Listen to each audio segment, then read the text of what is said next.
Avant de passer à la deuxième partie, j'aimerais présenter Monsieur Joie, donc Dominique Joie, qui est professeur en SSP, qui va être le modérateur de cette partie. Merci Dominique. Merci. Mon rôle, c'est simplement de passer la parole parce que les 10 minutes sont là. Donc, sans autre forme de procès, Bella Caposi, Faculté des Lettres. Donc, toute cette partie, c'est d'abord les chercheurs de l'UNI, et puis voilà. Très bien, merci beaucoup. Bonjour. Alors, on commence. Je vais vous présenter un projet de la faculté de lettres en sciences humaines. C'est un projet qui s'appelle Lumière Lausanne, qui existe depuis 7 ans déjà. Et comme tous ces projets, a sa propre histoire. Dans notre cas, ça a commencé avec un appel FIP.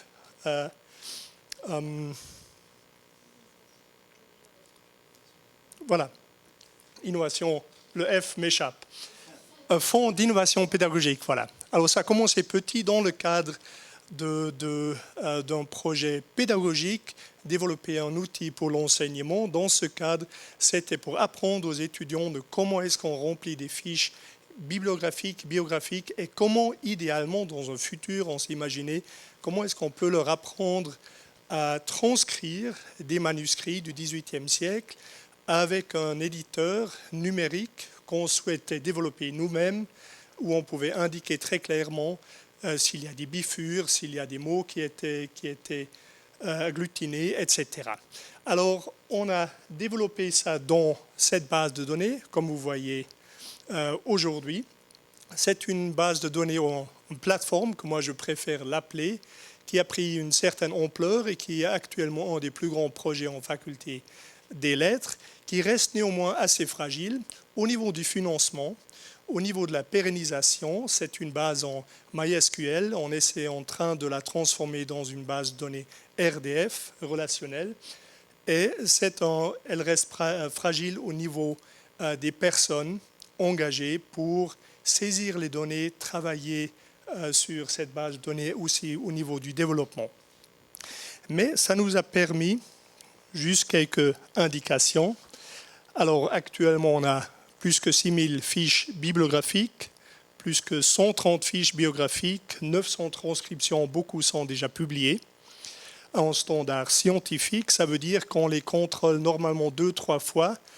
Juste pour dire, la production d'une transcription numérique prend autant de temps comme la publication d'une transcription sur papier. C'est un projet où on travaille avec 2 facultés, c'est 4 sections, et actuellement 10 projets de recherche différents qui visent à publier des manuscrits, ou qui nous aident, ou qui nous permettent de rentrer en contact, de maintenir des relations avec des chercheurs à l'étranger, en Angleterre, en France, en Allemagne, etc.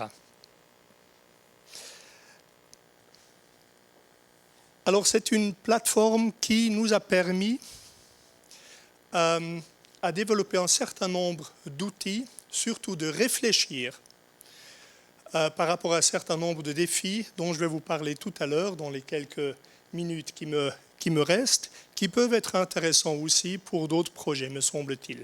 Et je vais vous montrer quelques-unes des réponses qu'on a développées au cours de ces années avec les moyens qui nous étaient à disposition.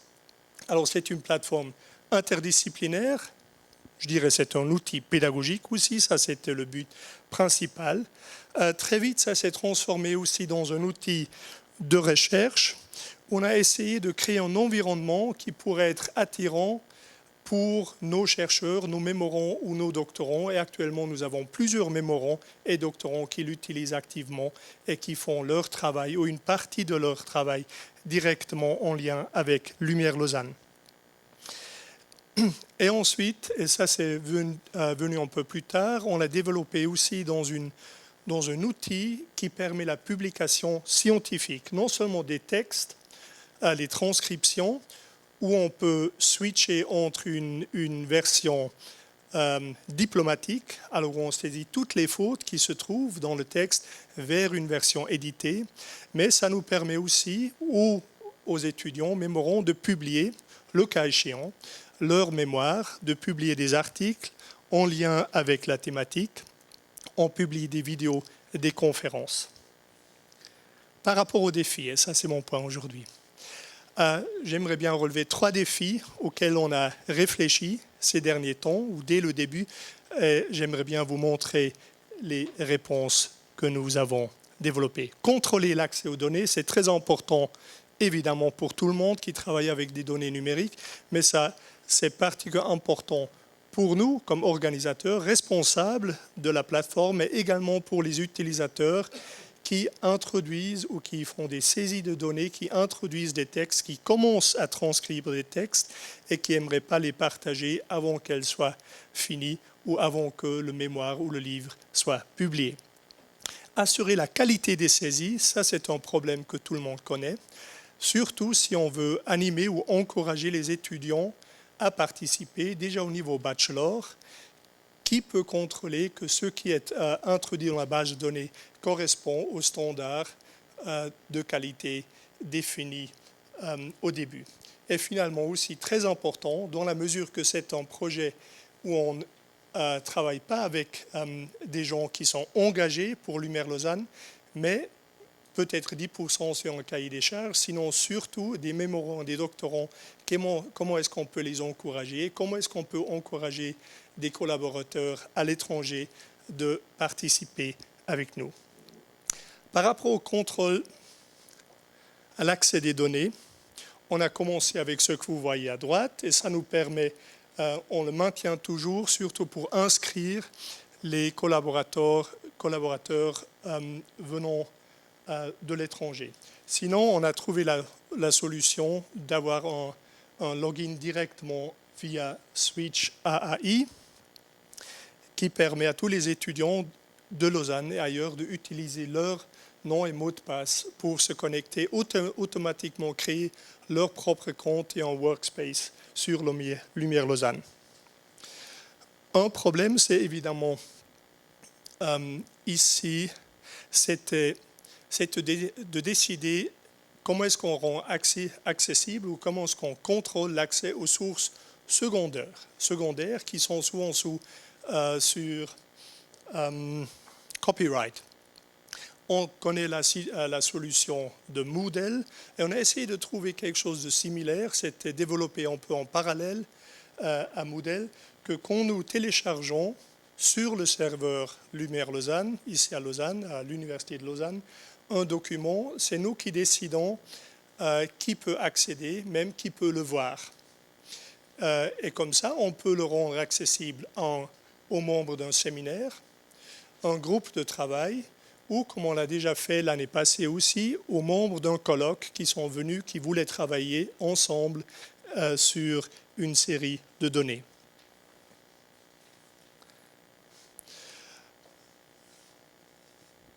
Vu que beaucoup de pages sont prises directement par Google, on peut les chercher. On a réfléchi sur une autre solution.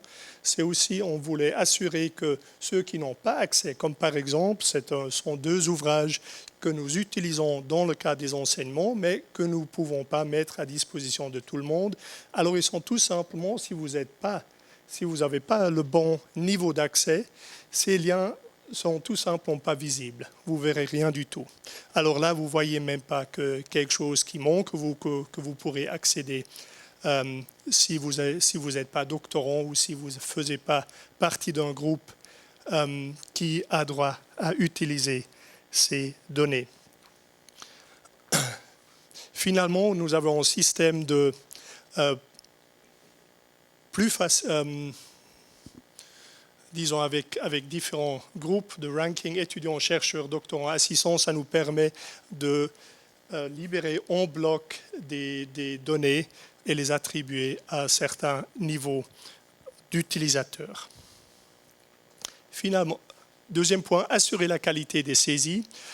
Un des problèmes quand vous travaillez avec des étudiants où on n'a pas le temps de leur donner une longue formation, c'est de travailler avec des listes fixes. Ici, par exemple, pour les auteurs, ce sont des menus déroulants qui s'ouvre automatiquement. On a fait des pop-up qui contrôlent. Vous ne pouvez pas sauvegarder une fiche si vous n'avez pas rempli tel et tel champ. Un autre, c'est on travaille avec un système pour l'attribution des mots-clés où c'est nous qui avons décidé ou défini les mots-clés au premier et deuxième niveau. Et comme ça aussi, les étudiants ou les utilisateurs non spécialistes peuvent et doivent aussi, dans le cadre de l'enseignement, attribuer le bon mot-clé au document. Nous avons pour les fiches biographiques, nous avons introduit un système de contrôle que les fiches bibliographiques, afin qu'ils soient lisibles au public, doivent être validées par un des enseignants qui prend la responsabilité du cours. Là, on peut switcher entre 3 ou 4 différentes versions qui nous permet de suivre aussi les erreurs ou de voir le progrès qui a été fait sur cette fiche. Par rapport à la participation, on a réfléchi pas mal sur le workspace. Ça reste assez embryonnaire, mais ça nous permet aux étudiants de créer des listes bibliographiques qu'ils peuvent partager, où les différents utilisateurs peuvent ajouter des éléments qu'ils peuvent garder pour eux-mêmes. Ça, c'était un des aspects. Oui, conclusion, je vais très vite. L'autre chose, c'est qu'on a développé nous-mêmes un éditeur numérique qui intègre directement les fonctionnalités. Alors, il n'y a pas un hard coding, mais on peut le faire à travers ces boutons-là. Finalement, ça nous paraît très important que le travail des utilisateurs, des mémorants, doctorants, étudiants soit honoré. Et on le fait en bien indiquant le nom de la personne qui a travaillé sur la fiche, qui a effectué une transcription. Elle apparaît aussi dans la bibliographie. On indique comment on doit citer cet article ou cette transcription. Ils peuvent travailler dans le cadre d'un groupe de recherche. Et finalement, on offre la possibilité des publications scientifiques. On a plusieurs séries et on a obtenu des ISBN qu'on attribue aux différentes publications. Alors, publication sur Lumière Lausanne compte comme une publication scientifique. Merci beaucoup. Merci beaucoup. Sans plus tarder, je vous propose de continuer notre tour des facultés avec HEC, Mathias Teunig et Mathieu Cotonnier. Bonjour, je suis Mathias Teunig, professeur à HEC, directeur du département d'économétrie et d'économie politique, et Mathieu Cotonnier, un ancien postdoctorant à l'UNIL, qui est à présent professeur assistant à l'Université de Genève. C'est un plaisir de vous présenter quelques réflexions sur l'utilisation de données sensibles de criminalité qu'on a dû utiliser dans ce projet de recherche qui a donné, en fait, plus qu'un projet de recherche, c'est un article aujourd'hui, coécrit donc avec Mathieu, Dominique Roner, qui est professeur aussi à HEC, et Véronica Préautou, qui est postdoctorante à l'Université de Genève. Donc,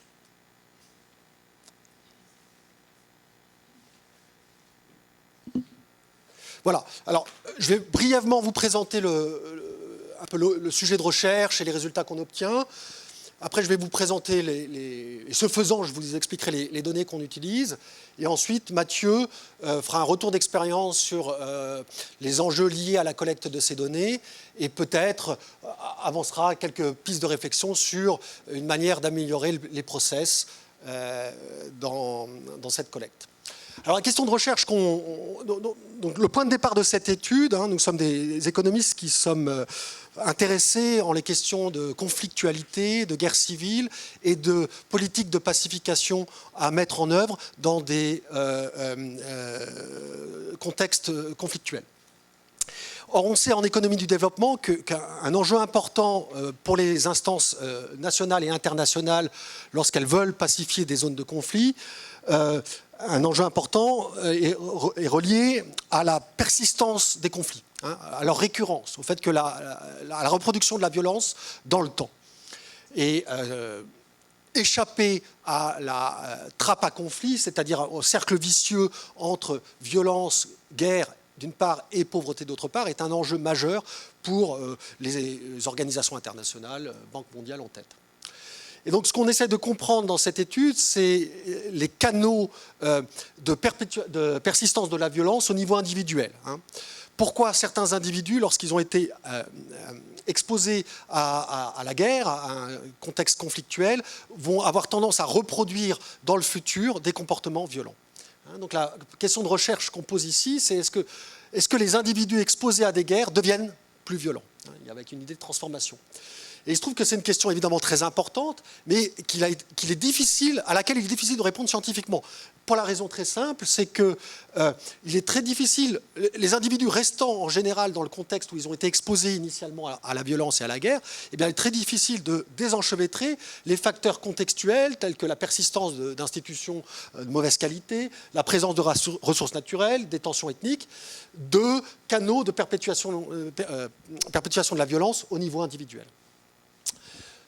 Donc dans cette étude, on s'intéresse justement à des individus qui ne sont plus dans le contexte où ils ont été exposés originellement à la violence, puisqu'il s'agit de requérants d'asile de plus de 16 ans en Suisse, qu'on observe sur la période 2009-2012, donc juste avant, ou avant le printemps arabe. Et on regarde la manière dont la propension de ces individus à perpétrer des crimes violents en Suisse. Voilà. Et le point important et qui vous concerne directement, c'est qu'on utilise une base de données qui est unique d'un point de vue international, puisque nous avons l'univers, elle est exhaustive, donc nous avons l'univers des crimes violents perpétrés sur la période, donc c'est des agressions, des homicides, des agressions sexuelles, et, point fondamental, pour chaque crime est reporté à la fois la nationalité des victimes et la nationalité des perpétrateurs, des agresseurs. Ainsi que leur statut. On sait s'ils sont requérants, réfugiés, etc. Donc, on utilise pour ça une base de criminalité fournie par l'OFS, qui est collectée par les services de police locaux, où on a toutes les infractions donc, au code pénal. Et un point important ici, c'est que l'OFS, et on couple cette base de données à une autre base de données exhaustive, elle aussi, sur l'ensemble des requérants d'asile présents en Suisse sur la période, au niveau 2009-2012. Et un point fondamental sur lequel va revenir Mathieu, c'est que ces deux bases de données sont au niveau individuel. Et donc, d'un point de vue méthodologique, scientifique, on aimerait garder ce niveau de désagrégation individuelle, mais l'OFS et l'OFM nous l'interdisent. Donc, ne nous fournissent pas les clés d'appariement au niveau individuel. Donc, on est obligé de travailler à un niveau d'agrégation supérieur qui est un niveau de cohorte. Ça rend moins précis les estimations statistiques et ça péjore un peu les probabilités d'aller publier dans les meilleures revues scientifiques. D'accord ? Donc on le déplore à double titre. Voilà. Ensuite, les données de violence et d'exposition à la guerre dans leur pays d'origine, ce sont des données publiques constituées par différents organismes internationaux. Donc voilà le résultat clé de cette étude. On a ici les cohortes en bleu par classe d'âge, 16, 17, 18, 20, 21, 24, 25, 29, 30, 34, 35, 40 et au-delà, des cohortes qui n'ont jamais été exposées à la guerre. Et ici, ça, c'est leur propension à commettre des crimes violents en Suisse, en pourcentage. Vous voyez, donc, les individus, quand ils sont à la fin de l'adolescence, début de l'âge adulte, ils sont autour de 3% de probabilité annuelle de commettre un crime violent. Et c'est un pattern qui a été illustré par nombre d'études. Ça s'écroule pendant la vingtaine et ça arrive à un palier stable.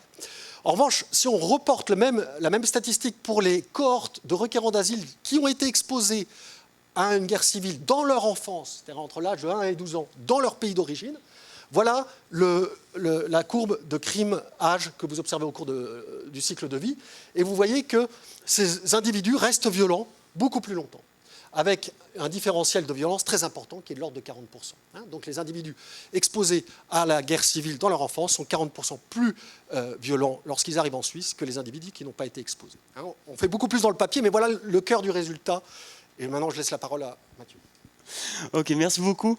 Donc moi je vais vous parler plus précisément des données. Donc comme vous avez compris, on avait donc deux bases de données, à la fois une sur les requérants d'asile, donc des données individuelles, et des données individuelles aussi sur l'ensemble des violences commises en Suisse sur la période 2009-2012. Donc pour ces deux bases de données, on a donc signé des contrats de confidentialité qui portaient notamment sur les deux professeurs qui étaient en charge de l'étude. Donc ça c'était le premier aspect. Et donc par rapport à ça, j'aimerais souligner deux points. Le premier, c'est l'aspect, je dirais, un petit peu de soutien logistique, qui aurait été certainement d'une grande aide au moment où on a lancé le projet, donc il y a 3-4 ans, notamment une aide logistique en termes de sécurisation des données. C'est-à-dire que c'est quelque chose que nous avons discuté avec l'OFS et avec l'OFM, mais c'est vrai que je pense qu'ils auraient été ravis, et nous aussi, d'avoir la possibilité de mettre ces données sur un serveur sécurisé au sein de l'université, avec un accès restreint uniquement aux parties prenantes de l'étude. Et c'est vrai que je pense que pour l'OFM et pour l'OFS, ça aurait eu aussi un aspect beaucoup plus tranquillité, une force, qu'on puisse leur apporter cet outil qui aurait été beaucoup plus sécurisant pour eux et pour les données, pour l'étude. Le second point, c'est, je pense, qui aurait pu aussi nous être très utile à ce moment-là, c'est un soutien un peu plus juridique, parce que c'est vrai qu'on a tous donc signé des contrats de confidentialité que nous avons certes lus, mais malheureusement nos compétences sont relativement limitées en la matière, et donc un soutien aussi juridique, je pense, de l'université dans la signature de ce contrat aurait pu permettre d'avancer plus vite et aussi de nous tranquilliser par rapport à ça. Et il me semble que sur ces deux points sont importants à la fois pour nous en tant que chercheurs, mais aussi par rapport aux institutions auxquelles nous demandons les données et aussi aux institutions auprès desquelles nous pouvons faire des demandes de budget, parce que ça montre à la fois un soutien de l'université en termes logistiques, en termes, je dirais, légal également, dire que ça signifie que l'université nous soutient dans notre démarche de demande de données et dans ce projet. Et j'imagine également que ce soutien à la fois est très utile pour demander les données, mais aussi pour demander un certain nombre de fonds, parce qu'on montre aussi une forme de crédibilité. Et donc il me semble que ces deux points sont très importants dans ce genre d'études. On a de plus en plus, à la fois en sciences politiques et en économie, des données individuelles qui sont fournies et qui peuvent être fournies par différents organismes, mais c'est vrai qu'il reste toujours cette question de la confidentialité, de comment c'est possible de mettre ensemble deux bases de données. Et c'est vrai qu'avoir un soutien logistique d'une université qui s'engage à elle-même créer l'anonymat, héberger les données et fournir un accès sécurisé aux chercheurs, c'est vraiment des plus qui seraient très utiles à la fois dans la demande de données et également pour les travaux futurs. Voilà. Parfait. Alors, il reste 40 secondes, donc je reviens sur un point important, rassurant concernant l'étude, et non plus sur l'utilisation des données. Alors, en fait, ce qu'on fait après, dans une deuxième partie de l'étude, en quelque sorte pour que vous soyez au courant de ce qui se passe ici, c'est qu'on exploite le fait que les cantons ont des politiques d'intégration au marché du travail qui varient. Certains cantons intègrent davantage au marché du travail les requérants et les réfugiés, d'autres les intègrent moins. Et ce qu'on montre, c'est que, effectivement, les cantons qui proposent l'accès au marché du travail le plus favorable, le plus libéral d'un certain point de vue en termes de non-discrimination des entrants sur le marché du travail, eh bien, sont des cantons qui arrivent à faire disparaître l'écart de violence entre réfugiés qui ont été exposés à la violence dans leur enfance et ceux qui ne l'ont jamais été. D'accord ? Donc, en quelque sorte, le message du papier est à double détente. C'est que oui, il y a une perpétuation de la violence, mais oui, ce cercle vicieux de persistance de la violence peut être cassé lorsque les bonnes institutions, et en particulier les institutions d'intégration sur le marché du travail, sont mises en œuvre. Merci. Merci. Merci beaucoup et merci aussi pour cet exposé à double détente avec peut-être une nouvelle rassurante à la fin. Donc sans plus tarder, faculté de droit et des sciences criminelles, Alexandre Antonio. Bonjour.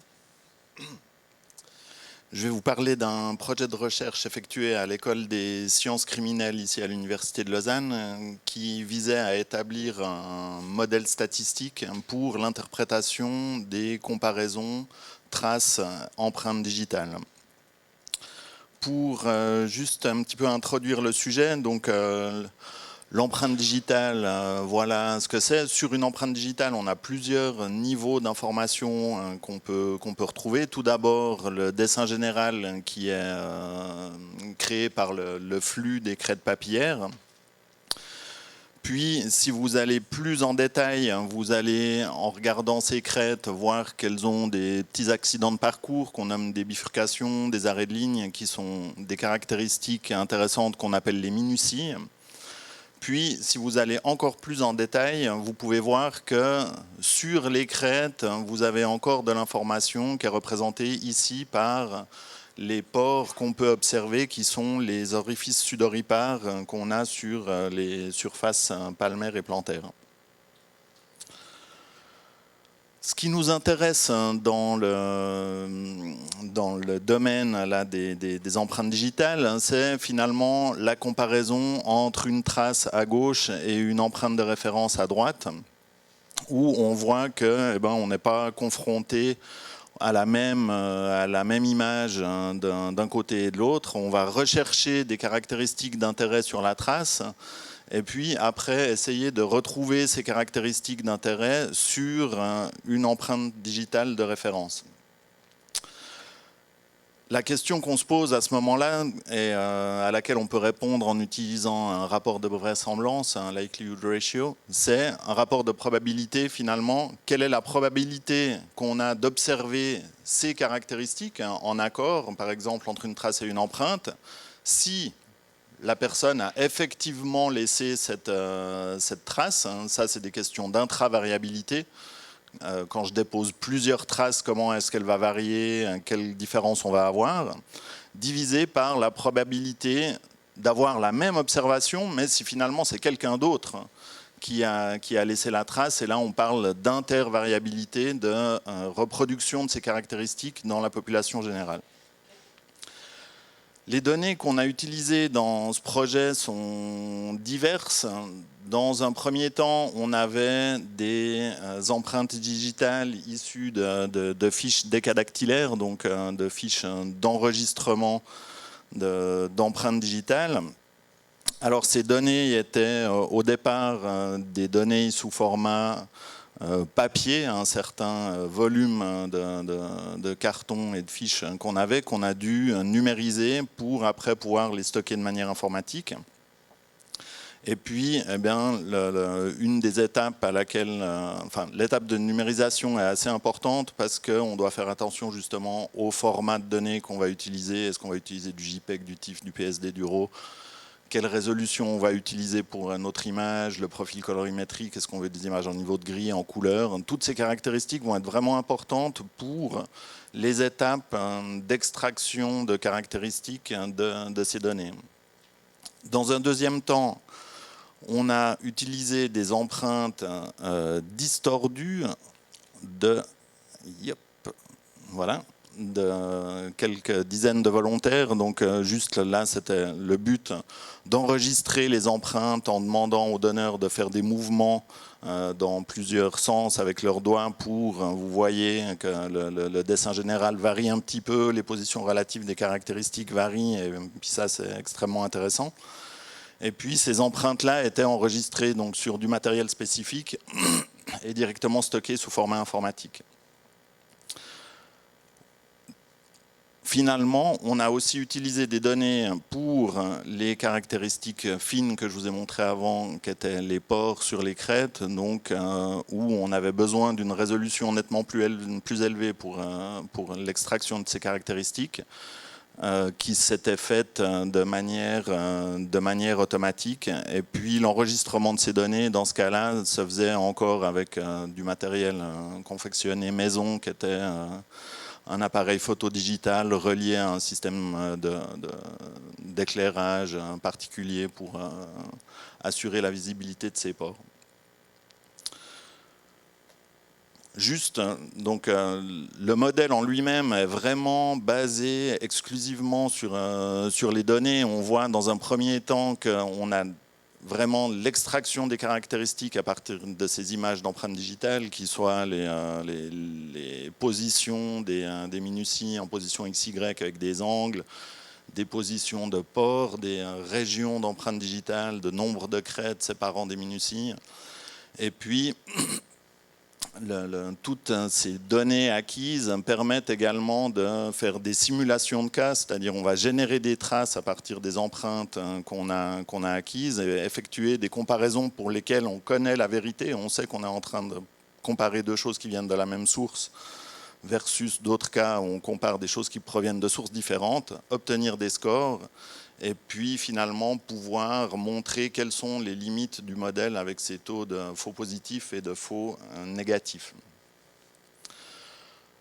La problématique des données dans ce cas-là, c'est qu'on est confronté à des données biométriques qui sont relativement sensibles et qu'on a impossibilité de partager.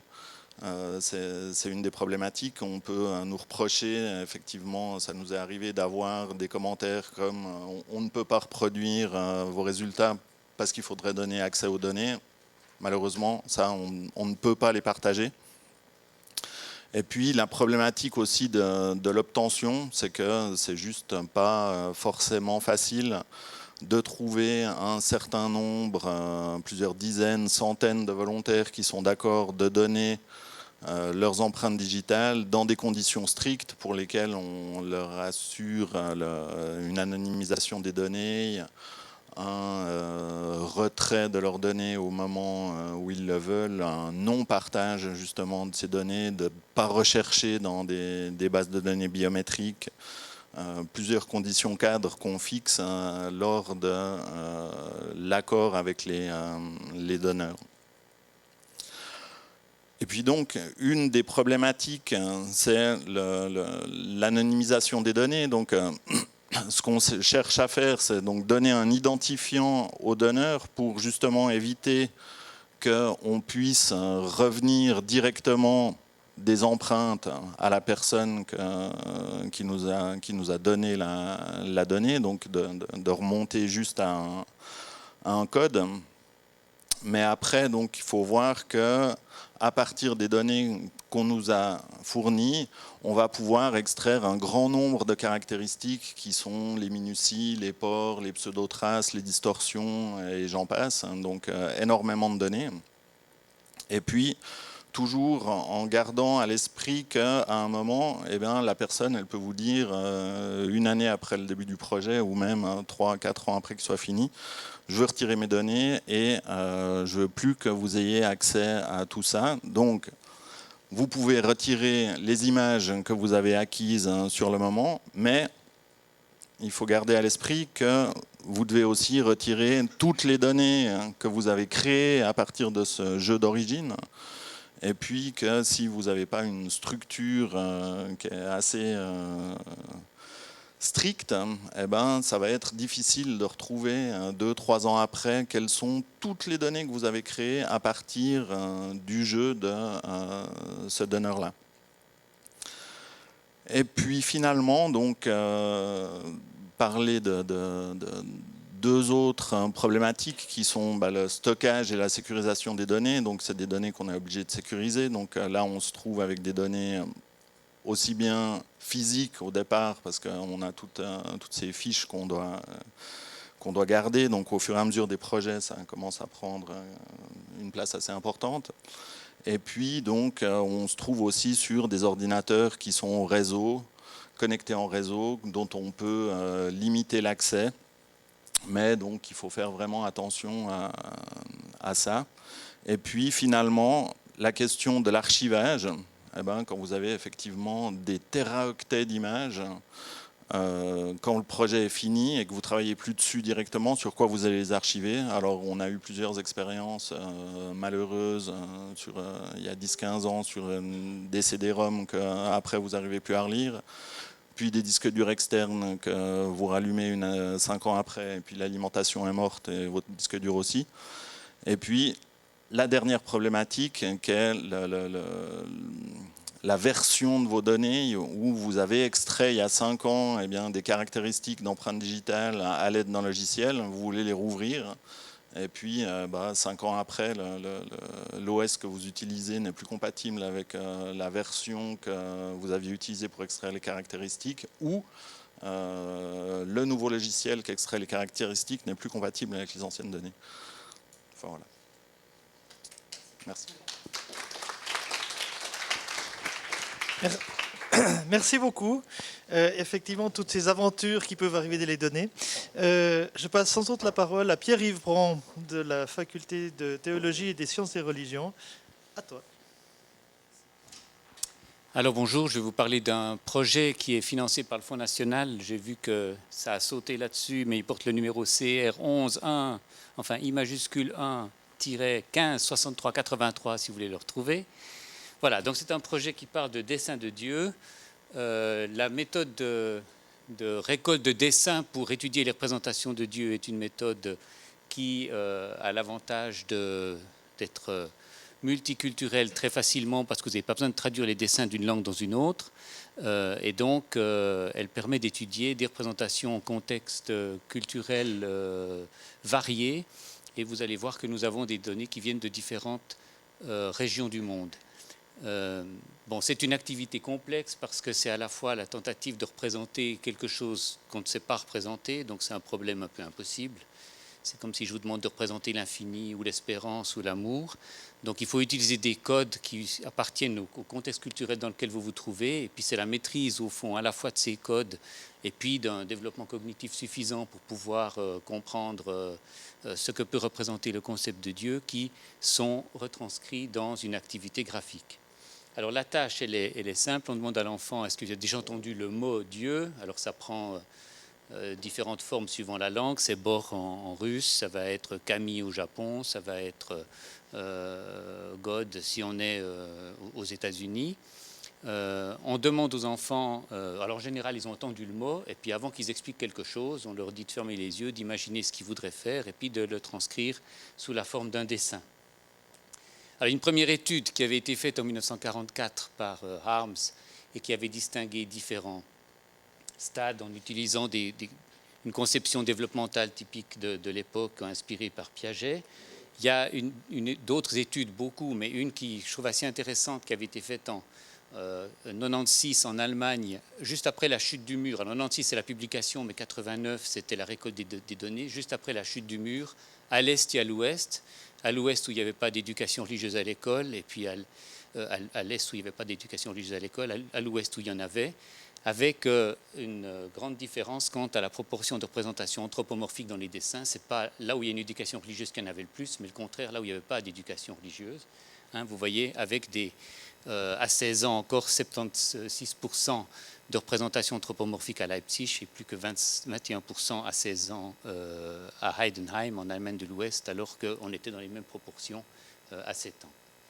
Voilà. Alors on peut dire 4 facteurs, en tout cas ont pu être isolés qui marquent ces représentations. Le développement de l'enfant, le fait qu'il ait une éducation, c'est ce que je viens de vous montrer, religieuse ou pas, le contexte culturel, et ça, on l'a constaté parce que quand on est allé au Japon, on s'est rendu compte effectivement qu'il y avait tout à coup beaucoup plus de représentations féminines, et je vous montrerai tout à l'heure des résultats qui vont dans ce sens. Et puis le fait que ces représentations féminines, quand on va au Japon puis qu'elles se mettent à apparaître, c'est les filles qui les dessinent et pas les garçons. Donc le contexte culturel cache un effet du sexe de l'enfant qui apparaît dès qu'on est dans un autre contexte culturel. Alors on a actuellement sur une base de données, ici on dit 5100, mais maintenant on est à 5700 dessins qui ont été récoltés donc, dans différents pays. Tout récemment, on a 3000 dessins qui ont été récoltés en Iran et que nous avons acquis pour les injecter dans cette base de données. Et puis il y a des dessins qui sont en cours de récolte au Brésil et aux Pays-Bas et qui vont être joints à cette base de données. Alors ça c'est pour vous montrer le type de données que nous avons dans cette base. Donc c'est des dessins, un dessin japonais, d'un petit garçon. Ici ça c'est un autre dessin qui vient aussi du Japon et qui n'est pas de type anthropomorphique. Voilà, dessin qui est récolté en Suisse, une fille de 11 ans. Dans le canton de Vaud à 13 ans, par un garçon. À gauche, un Vaudois, et puis à droite, une fille de Sibérie qui habite Oulan-Oudé. Et ça, c'est les proportions de représentation féminine. Voyez, donc, les garçons n'aiment pas dessiner des dieux féminins, mais les filles ne s'en privent pas quand elles sont dans un contexte culturel qui ne leur impose pas que le dieu, c'est un monsieur peut-être barbu ou pas. Voilà. Alors, ça donne des présentations comme ça quand elles sont féminines. À Saint-Pétersbourg, à gauche, et puis de l'autre côté, on est au Japon. Pour ceux qui connaissent Goldorak, au Japon ou en Buriatie, ça c'est une fille vaudoise de 13 ans, des représentations de lumière.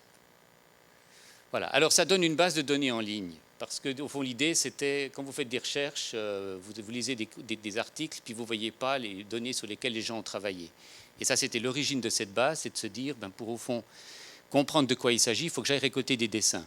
Est-ce que chaque chercheur qui va commencer à travailler de cette manière-là devra aller récolter ses propres données? Donc je me suis dit, il faut mettre les données en ligne pour que le prochain, au fond, puisse avoir accès aux données, faire ses propres analyses.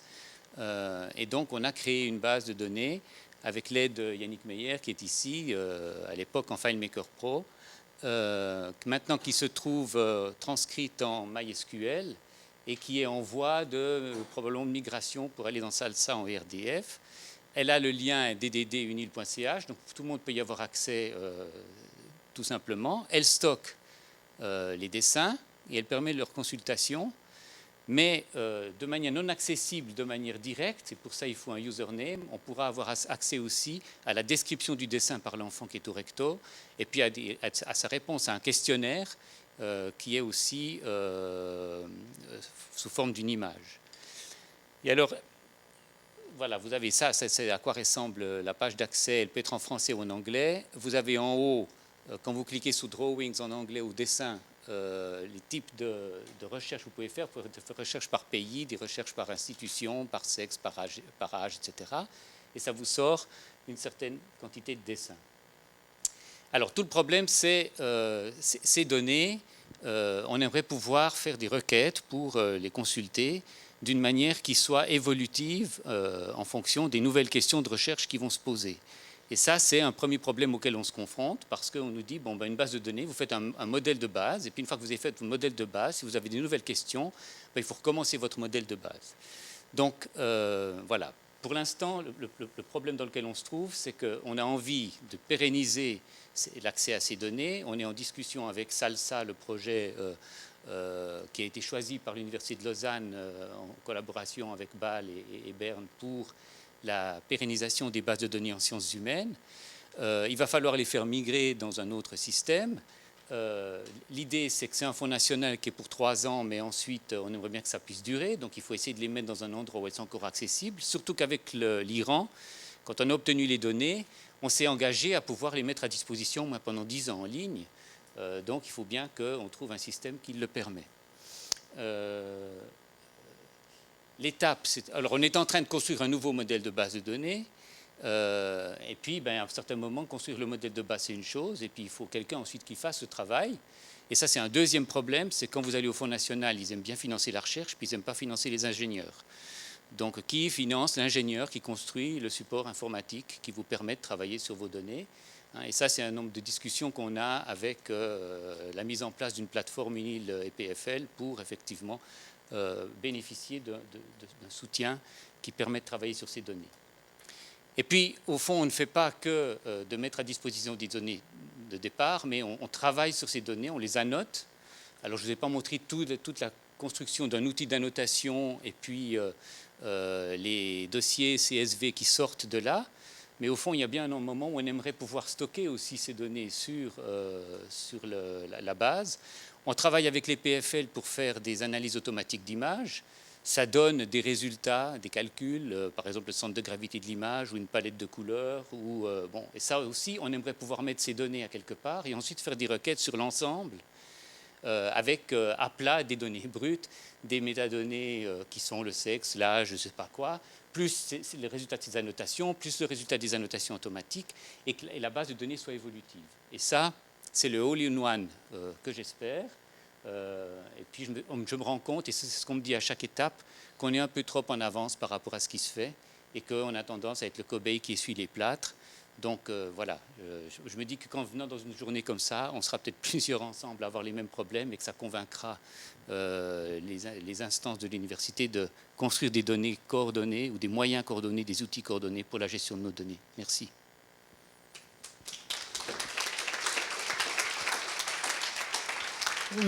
Merci beaucoup. Et merci effectivement de voir que des problèmes similaires se retrouvent dans des coins différents de l'université. Mais je vous propose de continuer avec la Biobanque institutionnelle de Lausanne. Nathalie Jacquemont. Alors bonjour, donc mon nom est Nathalie Jacquemont, je suis directrice opérationnelle du service de soutien à la recherche clinique du CHUV. Et je vais vous présenter nos problématiques, nos défis en termes de gestion de données patients, données cliniques pour la recherche clinique. Donc, en premier lieu, donc nous, on s'inscrit dans un premier cadre qui est notre vision de médecine personnalisée, c'est-à-dire que donc, on part du patient, d'abord du citoyen qui devient un patient ou un volontaire dans le cadre d'une étude ou tout simplement dans le cadre du projet de la Biobanque de Lausanne au sein du CHUV. Il nous met à disposition ces échantillons et ces données cliniques pour que demain, quand on aura un financement philanthropique, on pourra démarrer des séquençages, stocker ces données génétiques qui rejoindront les données phénotypiques dans un univers qu'on peut appeler Big Data, dans un univers de travail pour les analyses, qui s'ajoute à d'autres types de bases de données externes, complémentaires, des données également environnementales, et puis qui vont permettre de créer de la connaissance, et enfin, cette connaissance qui va pouvoir alimenter les études cliniques, les clinical trials, et enfin revenir aux patients pour une utilité clinique. Donc aujourd'hui, ça c'est le cercle vertueux de médecine personnalisée donc, qui est connu, dans lequel on s'inscrit. Nous aujourd'hui, donc le CHUV et l'UNIL, donc on s'inscrit à l'intérieur, plus précisément. On n'est pas seul, on travaille dans un projet cadre lémanique, en travaillant bien entendu avec le SIB, avec le PFL, avec les HUG et l'UNIG. Donc, au sein du CHUV, on est plutôt au milieu donc, de ce cercle de vertueux de médecine personnalisée.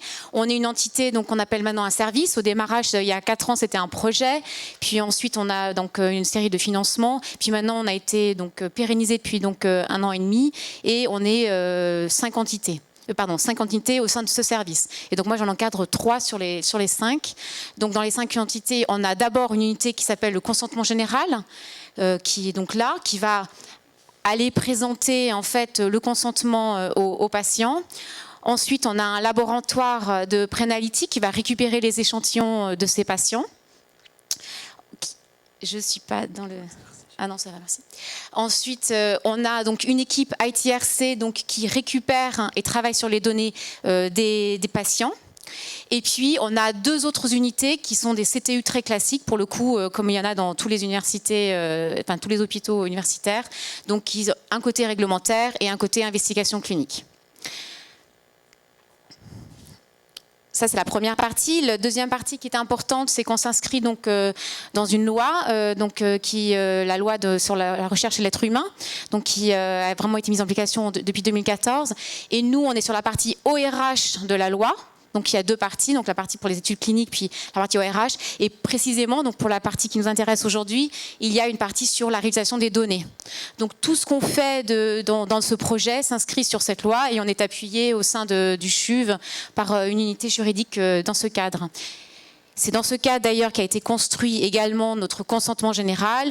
Il avait démarré avant même la mise en place de la loi, mais on savait déjà comment elle allait se tourner. Et donc cette construction s'intègre à ce niveau-là.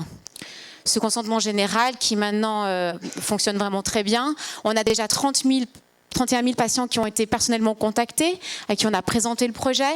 Il y en a 22 000 qui ont signé ce consentement, soit 74% d'acceptation. Et puis il y a 85% de patients qui sont intéressés d'être recontactés en cas de incident findings, c'est-à-dire des résultats qui pourraient directement les intéresser si quelque chose est trouvé.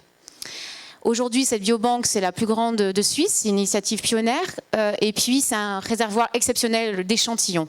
Et c'est surtout un réservoir exceptionnel de données pour l'ensemble des chercheurs du CHUV et de l'UNIL.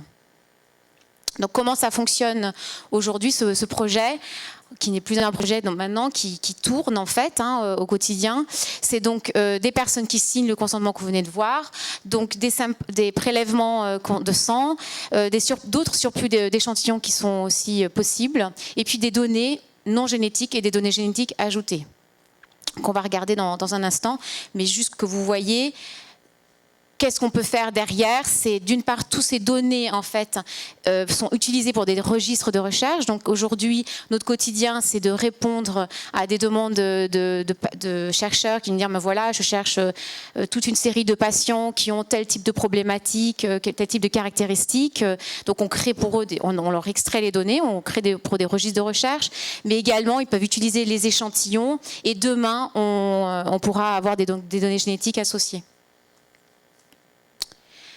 Des exemples de projets de recherche que l'on soutient grâce à cette initiative. Donc, exemple, découverte, validation de nouveaux marqueurs de maladies, comme de nouveaux gènes associés à un manque de vitamine D. Deuxième exemple, une sélection de patients pour la recherche clinique. Donc voilà, pour trouver par exemple des nouveaux médicaments autour du cholestérol. Troisième cas, identifier des patients à risque pour la médecine préventive. Donc exemple, le cancer du sein, voilà, vous connaissez tous. Et puis quatrième, une meilleure compréhension de rôle de gènes chez l'homme. Donc ça, c'est des exemples de projets qu'on reçoit aujourd'hui, qu'on essaye d'aider. Donc précisément en termes de données, comment ça fonctionne, quels sont nos défis? Donc depuis maintenant à peu près 2012, on a démarré une grande réflexion sur ITRC, sur comment en fait soutenir les données cliniques des patients pour la recherche. On est en train de construire un data warehouse que je vous ai ici un peu schématisé en haut, avec donc, on isole, en train de construire une isolation de l'identité patient, on isole donc les données cliniques, on n'a pas les données génétiques, mais on les isolera un cran en dessous, et puis à côté, toute une table aussi sur la dépersonnalisation. Donc c'est un travail de longue haleine, avec des gros financements, un travail et aujourd'hui on est en train de démarrer un POC avec une entreprise pour tester, voir un outil qui nous semble intéressant. Et après avoir travaillé sur de nombreuses autres possibilités. Et tout ça, on le fait donc au sein avec la DSI, puisqu'on est au total dans ce service à peu près 25 personnes et on est embedded avec la DSI avec lequel on travaille pour choisir ces outils, les mettre en œuvre, etc. Au niveau des échantillons de la bile, demain, quand on aura les sous, ils arriveront donc au GTF. Donc on travaille en partenariat avec pour le séquençage. Et puis les stockages des données génétiques brutes et après le process des pipelines de bioinformatique, le stockage des données génétiques codées vont se faire à Vitalité. Donc on a déjà aujourd'hui démarré ce partenariat, on a déjà construit, et je vais vous en parler également un instant, mais c'est toute une problématique importante pour nous de voilà, comment fonctionne le process, où passent les données, comment sont-elles protégées. C'est notre défi au quotidien. C'est un système complètement sécurisé, donc on garantit la protection des données avec la contribution d'experts. Donc quand on parlait, on travaille aujourd'hui de façon très très proche avec monsieur le professeur Hubo. On a 3 projets en cours avec lui dans ce cadre-là. Toutes ces données personnelles, comme je vous disais, elles sont dans des tables isolées. On a des serveurs informatiques qui sont dans des zones protégées, des informations qui sont classifiées aujourd'hui.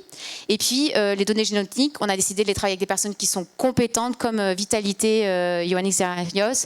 Il nous a créé un univers qui est donc isolé et puis qui est soumis à autorisation, et le transfert de données cryptées et tout ce qui est extrait ensuite de notre part pour les chercheurs est bien entendu codé, dépersonnalisé. Enfin, quelques informations dans les minutes qui me restent. Donc, les échantillons donnés des patients sont mis à disposition uniquement lorsque le projet de recherche a été validé par la commission d'éthique et la recherche. Donc, pour nous, c'est aussi une manière de protéger la donnée et de protéger l'échantillon. C'est-à-dire qu'il y a une commission d'éthique isolée à part qui, elle, doit donner son go pour que ça puisse fonctionner avant qu'on libère. Ensuite, pour les échantillons de la bile, il y a également une sous-commission de la recherche au sein de l'hôpital et UNIL, dont le but est de prioriser les projets de recherche afin qu'on travaille dans un certain cadre, et puis que les échantillons qui nous ont été donc bien aimablement mis à disposition par les patients soient utilisés à bon escient. Les chercheurs ont accès uniquement aux données dépersonnalisées, identifiées du patient, et puis portant un code au niveau des échantillons. La clé de codage, elle va rester dans des mains de personnes qui sont dûment autorisées au sein de l'institution, au sein de la DSI. Et puis, l'identité du donneur est protégée dans tous les cas. Et puis, donc, comme je vous disais, les serveurs informatiques sont dans des zones protégées. Et puis, enfin, donc, les échantillons de données, évidemment, et les données ne sont pas vendues, ne sont pas transmises aux assurances, tierces parties qui pourraient utiliser pour nuire aux patients ou à des fins de discrimination. Donc, c'est aussi une partie importante pour nous dans la protection. Voilà.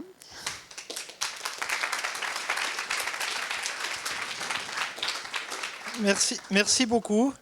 On va continuer avec les géosciences, la plateforme de soutien de la recherche transdisciplinaire dans les Alpes vaudoises. Isaline von Däniken et Antoine Guisan. Merci. Alors, bonjour à tous, je me présente, je m'appelle Isaline von Däniken, je suis biologiste de formation et actuellement je coordonne la plateforme transdisciplinaire de soutien à la recherche dans les Alpes vaudoises, RECHALP. Donc c'est cette plateforme que je suis venue vous présenter aujourd'hui. Donc, tout d'abord, il y a un petit bug, c'est pas grave. Ça fait depuis 2003 maintenant que la faculté de géosciences et de l'environnement elle a envie de créer une zone d'études prioritaire dans les Alpes vaudoises. Cette volonté elle a été vraiment mise en avant en 2013 avec le lancement du projet RECHALP, qui avait pour but de créer justement une plateforme transdisciplinaire de soutien dans cette zone. Donc, ce que j'appelle les Alpes vaudoises, c'est ce que vous pouvez voir sur la carte. Donc, c'est tout le district d'Aigle, le district du Pays d'en Haut et une partie de la Riviera jusqu'à Vevey à peu près. Et en rouge, c'est la zone focale du projet, donc le vallon de Nant et le vallon de Lavar qui est en face. La plateforme RECHALP, elle héberge une base de métadonnées qui est accessible par tout le monde depuis Internet et actuellement qui recense plus de 4200 métadonnées, que ce soit en sciences environnementales et aussi en sciences humaines. Donc au tout début, quand on a commencé le projet, on s'est seulement concentré sur les données en sciences environnementales. Et ça fait maintenant 6 mois qu'on a décidé de s'ouvrir à toute l'université et aux sciences humaines et qu'on a commencé ce travail de recensement. Actuellement, ces données elles sont classées en 30 thématiques de sciences humaines et sciences naturelles et humaines et en 21 régions. On répertorie aussi tous les projets, les équipements et les événements scientifiques qui ont lieu dans cette région. Donc concrètement, RECHALP, ça ressemble à ça. Ça, c'est la page d'accueil du site internet. Vous retrouvez un bref historique, un descriptif du projet. Et la partie qui nous intéresse aujourd'hui, c'est l'onglet Recherche. Donc là, vous êtes dans la base de données. Vous avez une liste avec les plus de 4200 métadonnées. Donc pour vous éviter de devoir lire toute la liste pour trouver ce qui vous intéresse, vous avez la possibilité de faire 3 types de recherches. Le premier, c'est une recherche sur la carte. Donc toutes les métadonnées sont géoréférencées. Donc il vous suffit de zoomer sur la zone qui vous intéresse et vous pouvez trouver toutes les métadonnées qui y sont affiliées. Vous pouvez aussi faire une recherche libre par mots-clés. Donc là, un nom d'auteur, une thématique générale, enfin ce que vous voulez, et ça va sortir toutes les métadonnées qui ont ce mot-clé dans leur titre ou bien dans leur abstract. Moi, ce que je conseille en général, c'est de faire une recherche avancée. Ça permet en général de ne pas louper de métadonnées. On a créé justement à l'heure actuelle plus de 30 thématiques et toutes les métadonnées ont été affiliées à ces thématiques. Donc ça permet de faire une recherche un peu plus précise. Donc, comme je vous disais, cette base de données, elle recense surtout des articles, des documents, des rapports, tout ce qui touche en fait et qui explique la science dans les Alpes vaudoises. Et comme on se trouve à l'Université de Lausanne et qu'on a des accès un peu spéciaux à certains journaux ou ce genre de choses, on n'a jamais mis par exemple les PDF directement en ligne pour éviter d'avoir des problèmes. Vous allez toujours trouver des liens qui vous indiquent où trouver la donnée brute. Donc ça va être le lien du journal ou bien le lien de la bibliothèque. Donc c'est vraiment une base qui va vous dire où aller trouver l'information, mais elle ne vous donnera pas directement accès à l'information. Donc maintenant je vais vous donner quelques exemples de problèmes et de difficultés qu'on a rencontrés dans l'élaboration de cette base de données. Au tout début, l'idée, c'était non pas de faire une base de métadonnées, mais une base de données, vraiment héberger les données brutes. Et pour ça, on a fait un gros appel par mail et puis une campagne d'affichage auprès des chercheurs. C'était surtout à l'époque de la FBM et de la GSE, vu qu'on se concentrait sur les données en sciences naturelles, pour qu'ils nous partagent avec nous leurs données. On n'a pas eu de réponse, ou en tout cas très peu de réponses. Et en discutant un peu avec les gens, on s'est rendu compte qu'il y avait un sentiment de peur en fait, de se faire voler ces données. Donc par la suite, on a changé d'approche et on s'est dit on va plutôt se concentrer sur les métadonnées pour pouvoir dire qui fait quoi, où est quoi, mais pas justement donner directement accès à ces données. Et pour ça, il y a eu un gros travail de recherche bibliographique. C'était l'équivalent d'une personne à 100% pendant 1 an et demi, qui a feuilleté des revues, qui a passé des mots-clés sur Internet pour essayer de trouver tous les documents, tous les articles en lien avec les Alpes vaudoises. Il y a différents problèmes. Enfin, actuellement, on a 3, vu qu'on s'est ouvert aux sciences humaines, il y a 3 assistantes étudiantes qui travaillent à 20% cette année pour justement faire ce travail de recherche. On a rencontré un problème particulier, c'est qu'on a voulu s'attaquer aux thèses de bachelor et de master.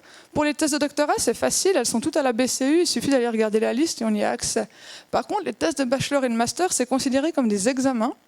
Et du coup, c'est pas toujours facile de les obtenir. Déjà, dans toutes les facultés, elles sont rangées différemment. Même à la GSE, on a 3 instituts, elles sont rangées différemment dans les 3 instituts.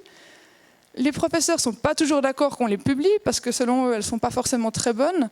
Donc c'est un gros travail pour réussir à obtenir ces thèses de bachelor et de master, de savoir si elles sont au niveau et de savoir si on peut les mettre à disposition dans Rechalp ou pas.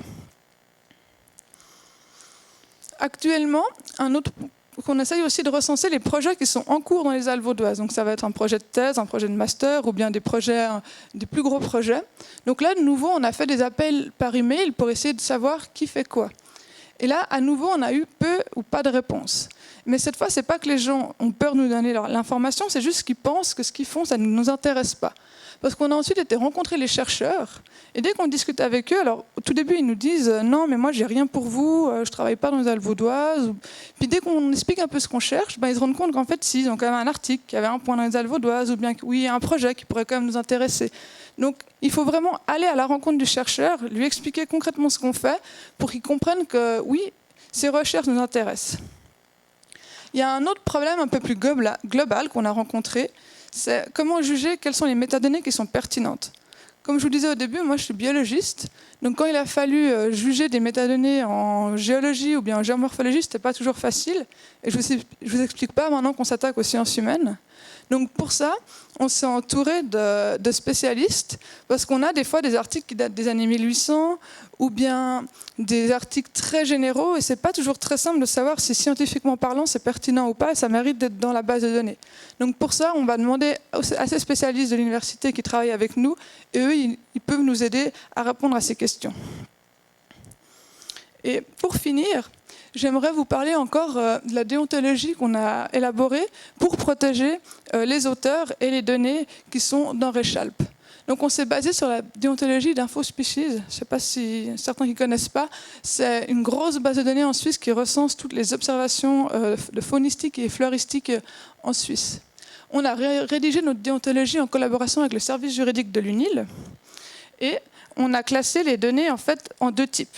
Il y a les données publiques qui sont issues de tous les services publics, ça va être la Confédération, les cantons, les communes. Et il y a les données privées qui sont issues de toutes les entreprises privées ou bien de personnes privées. Ensuite, il y a différents types de diffusion.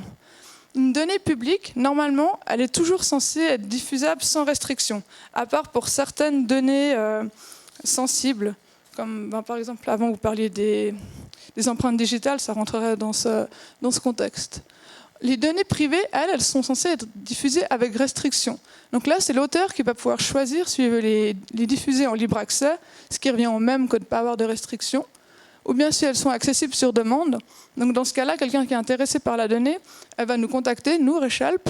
Nous, on ira poser la question à l'auteur si oui ou non il veut la partager avec cette personne. Et ensuite, on répondra à la personne qui a demandé. Et pour finir, il y a les données bloquées. Donc ça, elles ne sont pas diffusables en fait, mais on va quand même les mettre dans Rechalp juste pour vous dire que ça existe, mais malheureusement, on ne peut pas y avoir accès. Parce que le but, c'est vraiment de recenser tout ce qu'il y a pour les Alpes vaudoises et de faire vraiment un joli éventail et une belle vitrine de la recherche dans cette zone. Et pour conclure, j'aimerais terminer sur un point clé qui a été évoqué même tout à l'heure par Carmen. Pour moi, il y a un gros problème, une grosse problématique, c'est que, comme je vous disais tout à l'heure, les données publiques, donc qui sont les données issues de la Confédération, des communes et des cantons, elles sont censées être diffusables sans restriction.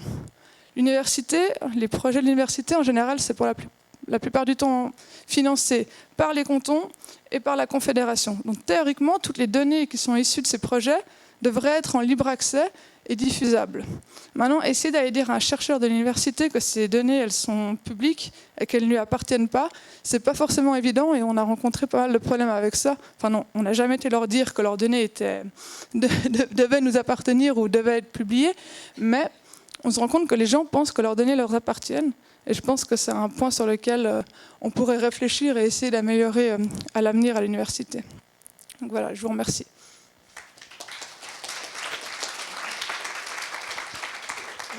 Merci beaucoup. Donc après ce tour des facultés, sous-entendu je représente SSP, on continue avec le Work in Progress de Martin Grandjean.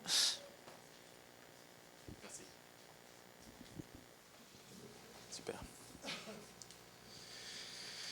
Voilà, on se retrouve cette fois-ci après l'étape du carnet de recherche, des dessins, des gribouillages, de la conceptualisation, des premières visualisations qui étaient plutôt des visualisations très statistiques, des pie charts, des histogrammes, quelques ébauches de réseau, pour aborder la deuxième partie de ce work in progress, qui est la partie maintenant de nettoyage des données et de premier traitement, de test, de première visualisation pour se rendre compte voilà, de la structure du réseau qu'on est en train d'étudier, et c'est aussi le premier moment où on va être confronté à des problèmes techniques qui sont liés à la qualité et au volume des données étudiées.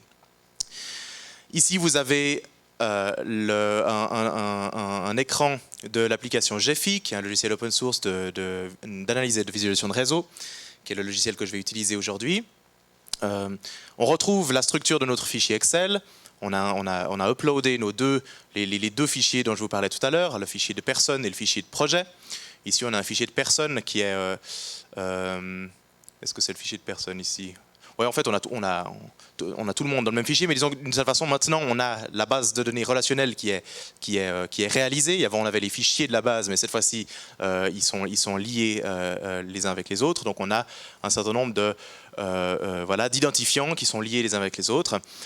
Ici, pour la totalité du fond, de la base de données du FNS, on a quelque chose qui ressemble à un fichier de 150 000 lignes pour les personnes et les projets, et puis les relations qui se tissent entre ces personnes, qui est donc l'autre partie de la base relationnelle. On a à peu près 300 000 relations entre ces 150 000 éléments, donc, en tant que personne et projet. Ça, c'est l'autre partie de la base, qui est là vraiment les fiches plutôt descriptives par rapport aux individus qui s'y trouvent. Là, cette fois-ci, j'ai un petit peu mis Lausanne en évidence. Je suis sûr qu'il y a certaines personnes dans la salle qui vont se reconnaître dans cette liste. Ça montre aussi un ou deux éléments que je vais assez peu aborder aujourd'hui, qui sont les éléments de mesure d'une position structurelle d'un individu ou d'un projet dans un réseau. On a un certain nombre de caractéristiques structurelles qui peuvent être calculées à partir de ce moment-là, c'est-à-dire non seulement le nombre de projets dans lesquels les personnes apparaissent, mais le nombre de projets avec d'autres personnes, sans autres personnes, à quel point est-ce que leur projet est central dans un groupe de projets, etc. etc. C'est des choses que je ne vais pas aborder aujourd'hui. Pour arriver à l'état fondamental de la visualisation de réseau en tant que tel, qui est cette sorte de maelstrom, d'agglomérat de points que vous avez ici au centre. Alors ici, on a déjà procédé à une sélection, on n'a plus que 70 000 points, parce qu'on ne prend que la période concernée par cet exercice, c'est-à-dire 2006 à 2015. Il faut savoir que pour passer de l'étape précédente à celle-ci, le nettoyage de ces jeux de données, la vérification que tout fonctionne, le fait de traiter petit à petit les données pour éviter que les logiciels fassent exploser la mémoire de mon ordinateur. Mon ordinateur, c'est quoi? C'est 8 gigas de mémoire vive, c'est-à-dire c'est déjà pas mal pour un laptop. On trouve jusqu'à 12, 15, 16 pour des ordinateurs de bureau. Mais ce qu'il faut pour computer cette information-là, c'est plus d'une heure et demie de travail par année d'informations FNS, au maximum de la capacité d'un ordinateur comme celui-là. Donc si on veut traiter la base de données d'un coup, eh ben, il faut un ordinateur qui a les puissances des plus grandes machines de course qu'on trouve aujourd'hui sur le marché. Qu'est-ce qu'on a ici? On a donc un réseau en devenir, on a tous des points les uns sur les autres, et ce qu'il va falloir faire maintenant, c'est de démêler cet écheveau. Et ça, c'est le premier obtenu, le premier résultat sur la base de ces informations de 2006 à 2015, quelque chose de relativement illisible, en tout cas pour une personne qui n'est pas habituée à lire une analyse de réseau. Et on verra dans la troisième partie de ce work in progress comment est-ce qu'on arrive à rendre cet élément un peu lisible. Une chose, c'est que dans l'état actuel de la base de données qui repose derrière cette visualisation, on a encore ce fichier des projets et le fichier des personnes. Ce qui veut dire que ici, on affiche en même temps des points qui sont des projets et en même temps des points qui sont des universitaires, et que le but, évidemment, c'est de n'afficher plus que les personnes et de partir du principe qu'à partir du moment où une personne est liée à un projet qui lie une autre personne aussi, ces deux personnes sont connectées l'une avec l'autre. Et ce passage, ce qu'on appelle une projection en analyse de réseau, ce passage-là est extrêmement coûteux en mémoire. Même les logiciels les plus légers, le logiciel Gephi, comme il gère une grande partie visuelle, un logiciel assez lourd dans la part de mémoire qu'il nécessite, mais même les logiciels les plus légers prennent des dizaines d'heures pour calculer cette projection, donc faire le lien entre les personnes plutôt qu'entre personne, projet, personne. Les premiers résultats, donc finalement des résultats année après année, parce que pour pouvoir traiter ces données-là, il a fallu couper dans la base de données pour réussir à l'exploiter avec les moyens du bord. Un état intermédiaire, c'est celui-là. Ici, vous avez l'année 2015. Ça peut ressembler à des résultats qu'on trouve dans d'autres disciplines. On se demandait si ce n'est pas une plaquette d'analyse, si c'est plutôt une représentation du cosmos. Ce que ça montre ici, c'est qu'il y a un certain nombre d'individus qui se retrouvent dans les marges avec une couleur assez sombre, qui sont des individus qui participent à des projets dans lesquels ils sont les seuls requérants, ou alors un nombre de requérants très peu nombreux, et en tout cas que ces autres requérants ne sont pas des personnes qui ont des projets par ailleurs avec d'autres individus. Et au centre, ces points blancs qui forment des petits agglomérats très connectés sont des grands projets ou des laboratoires qui signent tous les projets avec tous les membres de l'équipe ou qui engagent beaucoup de personnes. On voit assez peu ici sur cette image. Là, on verra dans l'étape suivante comment est-ce que les arêtes entre toutes ces petites communautés se structurent.